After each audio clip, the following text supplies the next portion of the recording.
Welcome, everyone, to our next episode in our series on the most important battles in the Civil War. Last time, we looked at the Battle of Antietam, where our beloved McClellan, who was moving at a glacier's pace, finally did something, but his results weren't very good. So we'll talk about what the results were, how this leads into Fredericksburg and then other battles. But just a little bit of background, and James will mention more of this, but this is a time of significant transition. It's transition on the Union side, of course. We'll talk about changes in command. But there's also transition happening on the Confederate side. Lee is having great victory, but his strategy and tactics are leading to severe Confederate casualties. There are about 47,000 at this point. In this campaign to go into Maryland, a lot of Confederates desert. So the Confederate Congress raises the draft age to 45, and this impacts small farmers across the South. So if the South wasn't completely pulled into the Civil War now it definitely is. This is entering a period of total war. So that's the setup. But James, what else is happening after the Battle of Antietam? Well, not much. Certainly not as much as Lincoln and the Northern press wanted. We saw last time that Robert E. Lee had decided to take the fight into the North. He was going to go on the offensive, try to hopefully roust up some Maryland residents to join his army. That worked well. Actually, it didn't. I'm kidding. And, of course, he also he didn't personally, but one of his officers lost a copy of his orders that told exactly where he was going. It showed that his army was going to be split into several pieces, spread out from each other. And McClellan found these orders, and he said, here is a paper with which, if I cannot whip Bobby Lee, I'm willing to go home. Well, guess what? He didn't whip Bobby Lee. If anybody could screw this up, it would be McClellan. If you would have had a Grant or a Sherman or a Sheridan or somebody like that, they would have pounced on each individual piece of the army as quickly as possible. McClellan twiddled and took his time, and by the time he actually did attack, the Confederate army was completely united and ready to go, except for there was one piece that got left behind, and they came in at the last minute and saved the day. So photo finish there. Basically, the battle was a tactical draw. Neither side really won. Neither side inflicted a crushing blow on the other. But the Confederates had to go back because they were going to be out of supplies and they were in foreign territory. So Lee goes back. McClellan doesn't do much to follow him or chase him. And he wrote Lincoln, and he asked for a large number of new horses. He says, I need lots of new horses. The horses I have are worn out. And Lincoln, with his famous wit, Lincoln was sarcastic sometimes, and he wrote back saying, would you pardon me for asking what your horses have done that fatigues anything? Oh, burn. Oh, that was a good one. Oh, man. Lincoln has been more than patient with McClellan. McClellan has been in command of the army for just about a year or so, roughly, and he hasn't done hardly anything except lose. So Lincoln fires McClellan finally the day after the national elections. And that's very important because politics and military affairs are completely tied together. They're hand in glove. You cannot understand one without understanding the other. So these were the 1862 midterm elections for Congress and the Senate. Also, some state governorships were up for grabs, and Lincoln didn't want to fire McClellan before that because McClellan, despite all of his screw-ups, was still very popular in the North, and especially among Democrats. So Lincoln was very shrewd, as he usually is, and waited until the elections were decided because he did not want firing McClellan to hurt his party, the Republican Party, in the elections. And then he's got to have a new commander. So he picks one of McClellan's corps commanders, a man named Ambrose Burnside, and we'll talk quite about him in a minute. Burnside was very good as a corps commander, so about 12, 15,000 men or so, roughly, give or take. I'm making a very approximate number there. But Burnside himself did not believe he was up to the task. He thought, I don't know if I can do this, but he accepted it anyway, and that's never a good sign. There's a red flag right there when the guy you pick says, I don't know. Yeah, I'll be interested to hear you describe his plan of attack because everyone is aware that McClellan was fired for not moving fast enough. And I read a little bit about Burnside that He moves faster, which doesn't really say anything because everyone does. Except for an iceberg, Right. perhaps. So, yeah, I mean, just seeing what he was doing during the Civil War and the lead up, he was in charge of an expeditionary force in North Carolina. He oversaw raids and amphibious attacks on the southern coastline. He helps establish the Union blockade of the Atlantic coast. But I wonder, with Burnside, does he almost overcompensate, where he thinks McClellan was not at all aggressive and he let his imagination run wild about Confederate forces? Is Burnside, do you think he errs on the other side? I think you're absolutely right. Not only was he felt he had something to prove. He felt like, I'm not going to be McClellan. I'm going to do this right. But at the same time, he was being pressured greatly. It's getting to be the late fall. It's getting to almost be winter.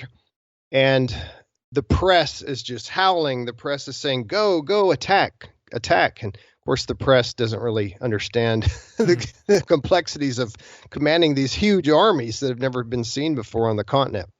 And Lincoln, of course, is also pushing Burnside. So Lincoln orders Burnside to come up with a plan to defeat Lee. And Burnside planned to march to the city of Fredericksburg, which is, it's on the Potomac River. It's on the way to Richmond, or at least one way that you can go to Richmond. So it's a good kind of a midpoint to get down there. He's going to go down to Fredericksburg, and he's going to try to beat Robert E. Lee. And then if he can, he's going to keep going all the way to Richmond. So Burnside and the army, they reach Fredericksburg relatively quickly. They actually do beat Robert E. Lee there. They kind of steal a march on Lee, which doesn't happen very often.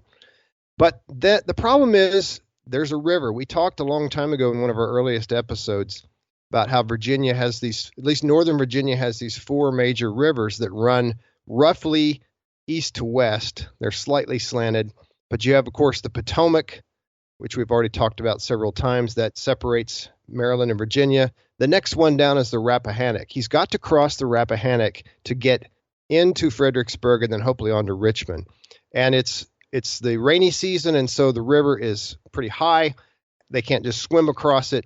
So they need bridges, but there's no bridges. So what do you do when there's no bridge? Dun, dun, dun. Scott, what do you do? You do different It's not things. a rhetorical question. You build one. I'll go ahead and answer. Yeah, I think I was trying way too hard to, be way too clever for the question, but there you go. Yeah, trying to come up with something deep and Yeah. really profound. But no, it's very simple. If you don't have a bridge, you got to make a bridge. And what they would do a lot of the time back in this day is they would build what's called a pontoon bridge. And a pontoon bridge is made up of a bunch of boats called pontoons, appropriately enough. And then, so you lay the boats across the river. Of course, you can't walk on boats. So then you lay planks across the top of the boats. The boats essentially support the planks and make a bridge that you can go across. And Burnside gets there and he says to somebody, "Where are my pontoons?" "I'm sorry, sir, they're not here." So, "What do you mean they're not here?" "No, they're not here. The pontoons were late. There had been an administrative screw up. And so Burnside had to wait. And this buys Robert E. Lee and his army precious time to hurry up and get to the town of Fredericksburg, which is on the other side of the river. And so by the time the pontoons actually do arrive, Lee's army had arrived. And not only had they arrived, but some of the army is in the city, but they had also taken up a strong position on a hill west of the town. So let me do a little mental map for our listeners who aren't able to consult an actual map. So think about the Rappahannock River. And again, in this case, we're going to say it's running roughly north to south.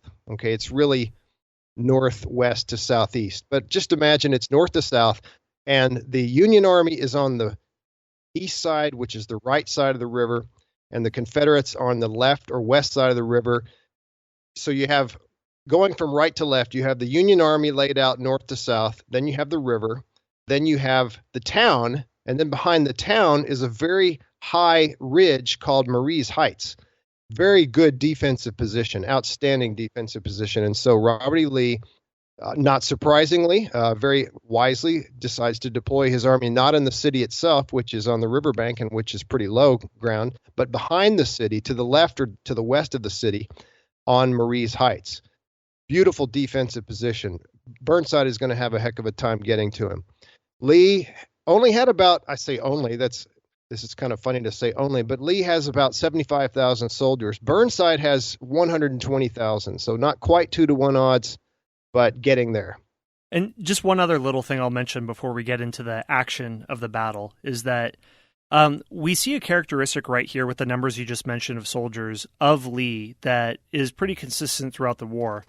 And he has what critics call Virginia myopia, where he is not really a national general in the way that other Union generals, especially Grant, will be later, but is really focusing on Virginia to the detriment of other places. I mean, he's at a disadvantage against a Union, which the Confederacy will almost always be. But at the same time, Western Confederates only have about 55,000 soldiers against Union forces of 180,000. So some think that he's defending Virginia, his home state, at the expense of other parts of the Union, of the Confederacy, and not having a grand strategy. But we'll probably dig into that more in a future episode, maybe Gettysburg or something where we really dig down and line up Grant versus Lee. So just that'll come up later. Yeah, when we do Gettysburg, we're really going to look at the X's and O's a little bit more, well, in quite a bit more detail than we normally do for a battle, because that's such a major battle, 3 days long and all kinds of movement. To be fair to Lee, piggybacking on what you just said, that was Lee's job. I mean, Lee's job, he was the commander of the Army of Northern Virginia. He was not a general-in-chief. In fact, the Confederate Army never really had a general-in-chief until Robert E. Lee is finally going to be appointed to that position pretty late in the war. They could have used one, but they didn't have one, partly because Jefferson Davis wanted to be his own general-in-chief. Jefferson Davis had a military background. He had fought in the Mexican War. He had been the U.S. Secretary of War under President Pierce. And so he thought he was up to the task. He thought he could be president and general-in-chief. Didn't really work too great. It's like the NBA franchise owner that owns the team, but then decides to be coach also. Yeah, it's too much for one man. The Union Army always had a general-in-chief from the beginning. They started with Winfield Scott. Then they had McClellan, who was, of course, not very good at it. And McClellan was replaced by Henry Halleck. And then later it's going to be General Grant. But yeah, Lee was not really super duper concerned with the West. He did think about it when he could, and we're going to see some coordination between East and West later in the war. But really, Lee's job is to protect Virginia, as you touched upon, keep the Yankees out of Virginia and especially out of Richmond. Well, yeah, let's get to the action. Let's see what happens. Let's get to the action on December 11th, and this is I put a star by that because this is very rare. We talked about this earlier, that armies back in this day generally did not do a lot of fighting during the winter and the cold months. Okay, technically it's not winter yet, but 10 days before winter. But during December, January, February, even March, you didn't have a lot of fighting because it was cold and it was rainy and it turned the roads into mud. And this is part of Burnside's problem. We're going to see this bite him in the rear later. The fact that it's so rainy and the terrain is really, really bad for movement. On December 11th, Union engineers begin constructing the pontoon bridges. And you can imagine these poor guys, these engineers that are making these bridges, they're just sitting ducks. There's Confederate sharpshooters sitting up in high positions. They're up in buildings in the city, or the town, I should say. And then some of them are up in the up in the high places, the ridge we talked about, Marie's Heights, but mainly from the town. The Marie's Heights are a little bit far. And they're getting shot at. They're just picking these poor guys off right and left. Union artillery shells the town in response. Robert E. Lee thought that was barbarous of the North to fire on these houses because there were a lot of civilians there, but hey, that's war. Finally, the pontoon bridge was completed and the Union soldiers begin to cross. Some also cross in boats. And one interesting thing about this battle, this is atypical for a Civil War battle, but here at Fredericksburg, we mentioned how you had a river, and then, of course, on each side of the river, it's very flat, and then it slopes up to Marie's Heights to the west. But because it was so flat, both armies could see each other very well. We have seen, like at Shiloh, and we will see in many other battles, that in a lot of Civil War battles, they can't see hardly 10 feet in front of their faces because of brush and scrub and trees, and also because of smoke. But here they can see each other really well. Interestingly, the Union Army used balloons to observe the Confederates. So we have aerial reconnaissance going on here, at least a primitive form of it. I personally would not want to be one of the guys in the balloons. Let me just say that for the record. They're pretty easy to pop. Yeah, that'd be terrifying. No, I know. By the end of the 12th, December 12th, most of the Union Army was across the river and in place. So they must have been dug in pretty well by the Confederates if they had weeks to prepare. Yeah, they had plenty of time to get dug in, and we're going to see what happens as a result. Let's go on to the actual attack now. I mentioned before that the armies are arranged roughly north to south. The Yankees were in the town now. They've crossed the river. They've got the river at their back. The right side of the map, as you look, as your mental map. Imagine this map. Imagine a river going up and down, north and south, and then the Union Army has now crossed the river, and they are just to your left of the river, or just to the east. The rebels, as I mentioned, were dug in on high ground to the east of the town, so the far left side of your mental map. Now, Burnside wanted to put pressure on the Confederate center while trying to turn the Confederate right flank, that's the Confederate right, or the Union left, of course, and that's the south part of the bottom of the map. That way he could get between Lee and Richmond. The lines were about 5 to 6 miles long. And I should say a couple things about Burnside, too. We talked earlier about how the pressure he was under. He was under intense pressure to not be the next screw up and to get down and defeat Lee and get to Richmond. Let's talk a little bit about Burnside personally. He had been a West Pointer like almost all the major commanders on both sides. Burnside, as Scott mentioned, had some early successes. He had led an amphibious assault and captured part of the North Carolina coast, and he had done some other things. He had served ably as a brigade, division commander, and a corps commander. But I want to talk about his facial hair. Let's really talk about, we need to get to the important things. You know, all that is nice to know, but I mean, facial hair is what really makes the difference. Burnside grew a unique set of, well, let's just say lamb chop whiskers, sideburns, and a mustache. But what was really cool about it is the sideburns came down and connected with the mustache. So if you're listening to this and you're able to pull up a picture of him, and we'll post one on our website, but Burnside just had this epic facial hair. Now, he didn't invent that. You can go back and look at, for example, well, Martin Van Buren didn't really have the mustache now, did he? I was thinking about no, Van Buren, and Chester A. Arthur was later, wasn't he? Arthur didn't, I don't know if they connected up, but Arthur definitely really had the facial hair going for a while. But Burnside had this really unique thing, and people called they gave it his name. They called it the Burnside cut. And eventually they just called them Burnsides. And then later that got switched to, drum roll please, sideburns. That's right. So, and we're not making this up, folks. It's true. The sideburns are named after General Ambrose Burnside. Unfortunately, not to give too much away, but I think that's going to end up being his greatest contribution to history from now on. Was this a fashion thing? Would a gentleman in the 1870s say, I believe I shall have a General Burnside, sort of the way in the 90s you had the Jennifer Aniston haircut among women? Was this a thing? Right, yeah. They would do that, and then it just, well, that's too long. Let's just call them Burnsides. And then I don't know how it got switched to sideburns, but a funny story, when I decided to do reenacting the first time, I decided to grow some Burnside whiskers, complete with the mustache. This is in 1990, and this is back when very few men wore any facial hair. Almost 90% of guys were clean shaven. If you walked around looking with a beard, everybody thought, oh, that's some kind of hippie or weirdo or something. But so I'm walking around.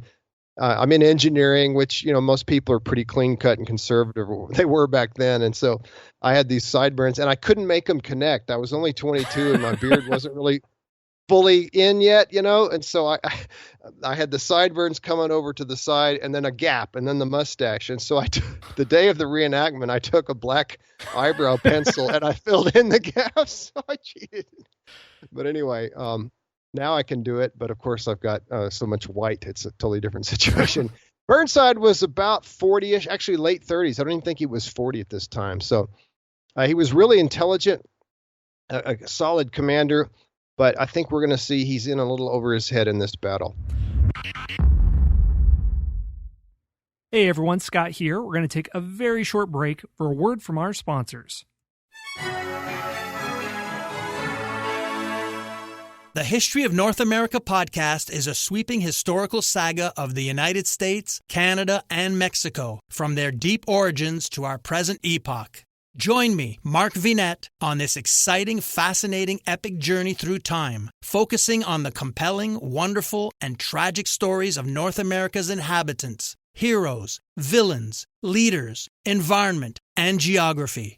I invite you to come along for the ride. Once in a generation, a podcast comes along with the power and eloquence to inspire us all. This show will entertain you while you wait for that one. Join two best friends, author and former history teacher John Driver and comedian Johnny W. for hilarious and authentic conversations about life, history, culture, faith, and everything in between. You can listen to Talk About That wherever you find your podcasts or at lifeaudio.com.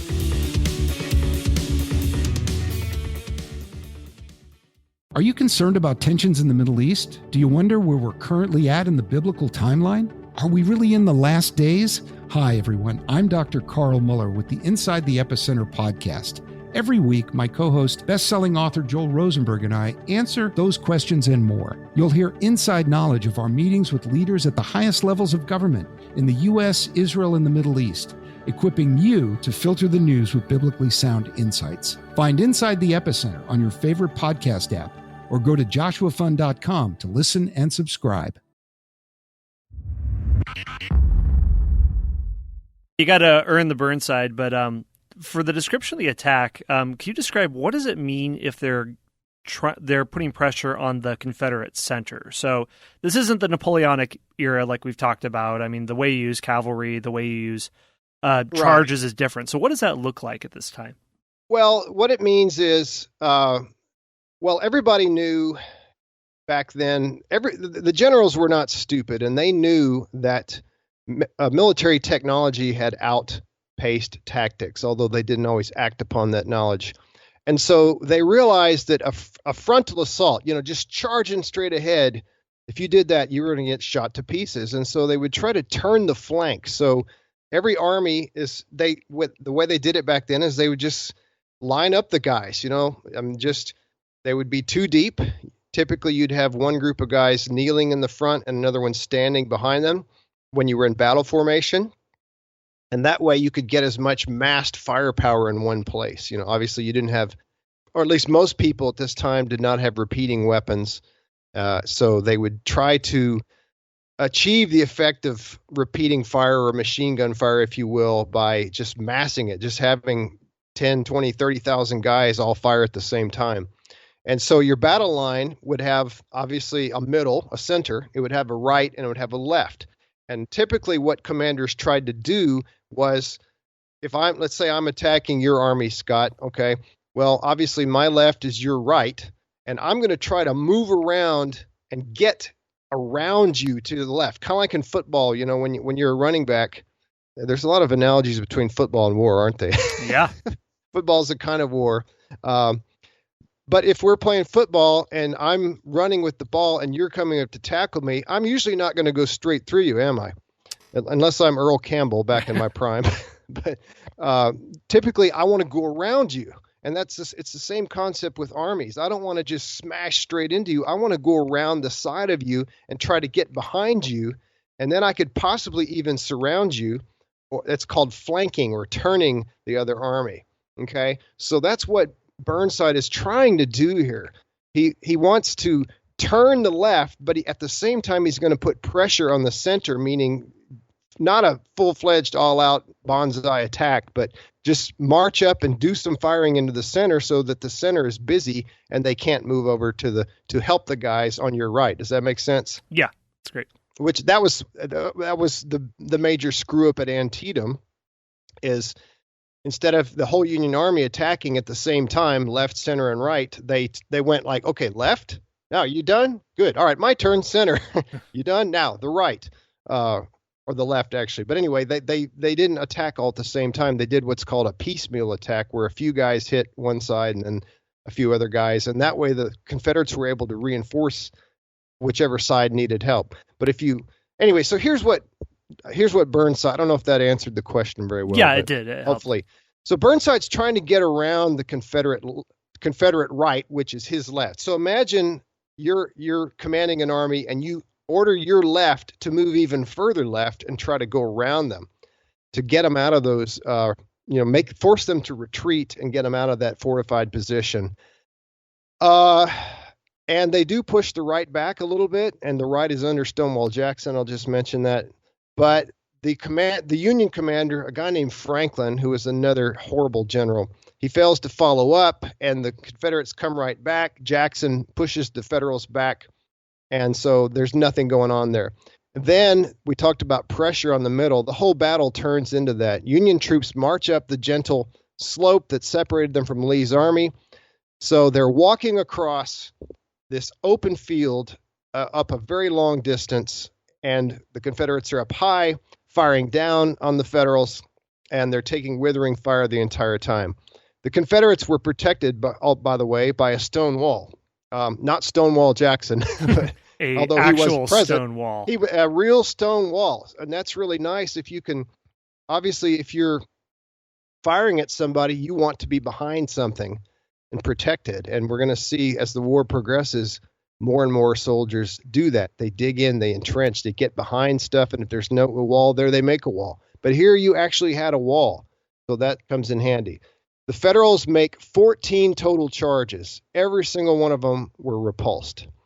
So the Federals or Union Army, they are just marching along, and it gets to where they just can't keep going. They retreat, they come again, they have to go back, and so on, back and forth 14 times.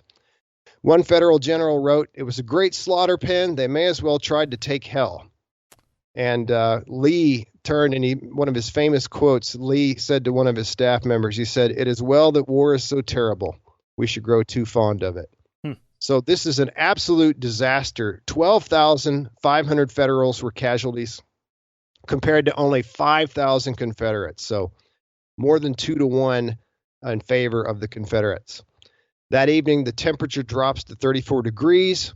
And that, of course, greatly increases the suffering of the wounded. Many Federals lying in the field they weren't able to get back. They were pinned down by fire. They actually used the bodies of their dead comrades to protect them from Confederate sharpshooters. So they're piling up bodies and hiding behind these bodies, and they feel the sickening sound of thunk, thunk, thunk, bullets just going into these bodies right in front of them. I want to mention here in passing, too, that if our listeners are able to, I recommend there's a great film depiction of this in the movie Gods and Generals. Have you seen that one, Scott? I haven't. I think that one came out about 15 or 20 years ago. Is that right? Yeah, 2003, 2002. It was the prequel to the movie Gettysburg. Now, I will say that Gods and Generals is not really a great film from a critical standpoint. There's a lot of really cheesy sequences in it. I mean, oh, come on. And it's about 4 hours long or so, isn't it? Yeah, something like that. It's long. Gettysburg is long too. The difference is Gettysburg is a fantastic movie. Like Gettysburg on Rotten Tomatoes is like 85% or something like that. Gods and Generals is about 10% from the critics, at least. It's higher for the viewers, but it does have great battle sequences. And this battle is shown. They show them trying to build the pontoon bridges. They show them crossing the bridge. They show them marching through the town and taking the town. And then they show the Federals trying to charge up the slope and to try to take the heights, which, of course, they're not able to do. And they even show the part where they pile up the dead bodies as protection. So, total disaster for the Union. Burnside, obviously, the commander, General Burnside, was devastated. He was so angry about this that he proposed to personally lead another assault up the hill. In other words, instead of him just standing in the back and ordering everybody else up, he said, "I'll go this time." But his generals said, "No, General, you really don't want to do that." So he said, "Okay, I won't." The Federal Army retreated. They go back across the river on the 15th. And the town got pretty badly messed up. The Union had shelled a lot of the buildings, and they had gone in there, and the soldiers weren't very well disciplined. They had taken a lot of things from civilian houses.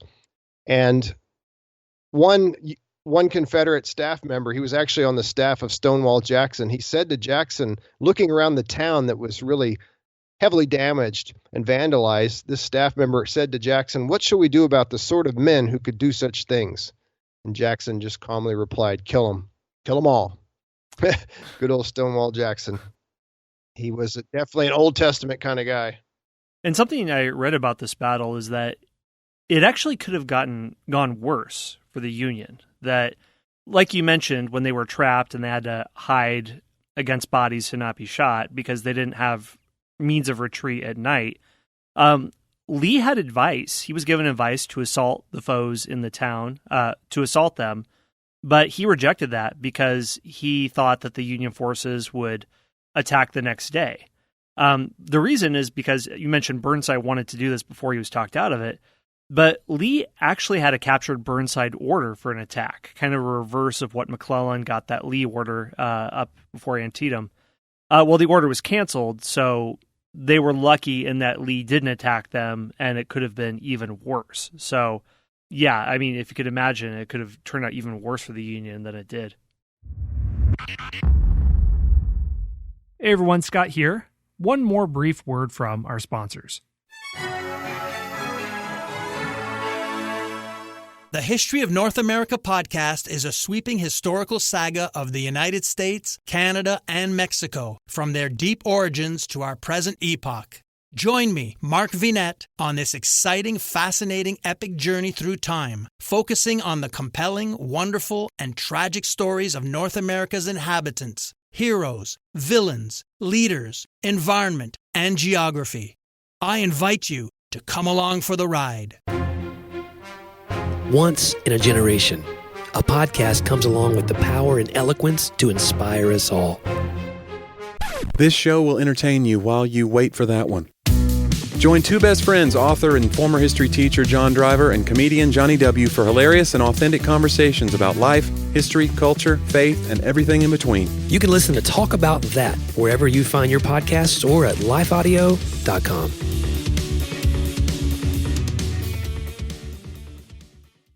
Hello, this is Dr. Doug Groothuis, host of Truth Tribe, where we seek the truth through reason and evidence about what matters most. And we are not tribal, since truth is for everyone. Please join me at the Truth Tribe as I discuss the reasons for Christian faith, the Christian worldview, and moral issues such as abortion and gender ideology. To listen now, go to lifeaudio.com or search Truth Tribe on your favorite podcast app. This battle is different from a lot of battles in several ways. We talked about how they could see each other so well.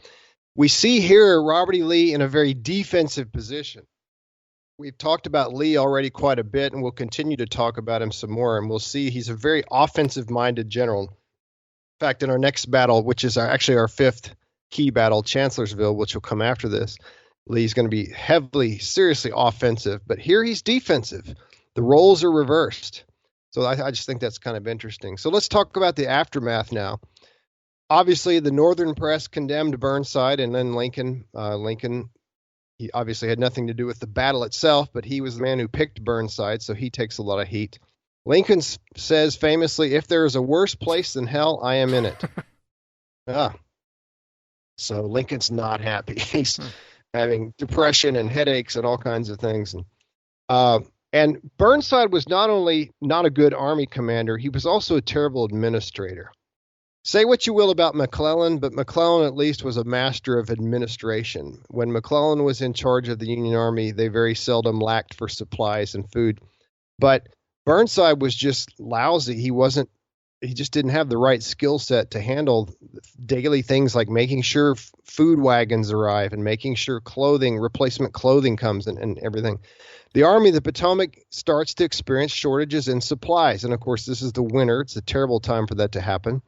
Discipline was lax.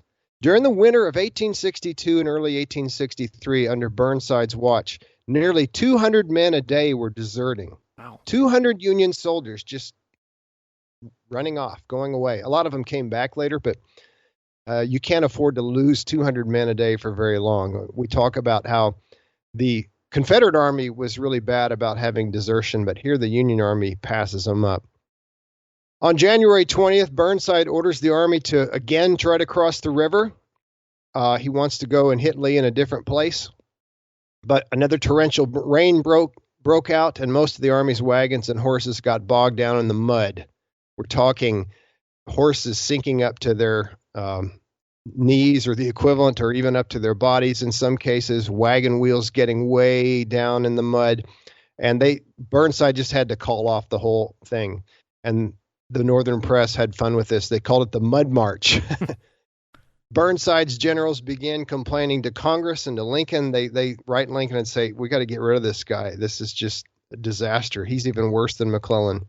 So on January 26, Lincoln replaces Burnside with another general, Joseph Hooker, whose nickname was Fighting Joe. It's kind of funny. He actually hated that nickname. Boxing nickname. Yeah, Fighting Joe Hooker. And Hooker was very pompous, and he even once suggested that the nation needed a dictatorship.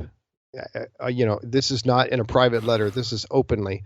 Lincoln heard about it, and he wired Hooker, sent him a telegram and said, only generals who gain success can set up dictators. In other words, nobody so far in the East anyway.